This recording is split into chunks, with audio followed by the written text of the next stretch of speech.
Good afternoon, নমস্কার। আমি এসেছি এমএস পাওয়ারে, আমাদের আনাদার ফোকলিফট ট্রেনিং সাইট।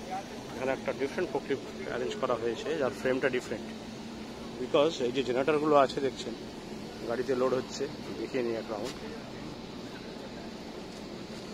দেখতে পাচ্ছেন এখান থেকে কি কাজ করা হয়। এই যে ডিজি সেটটা দেখছেন, এই ডিজি সেটটা লোডিং হয়।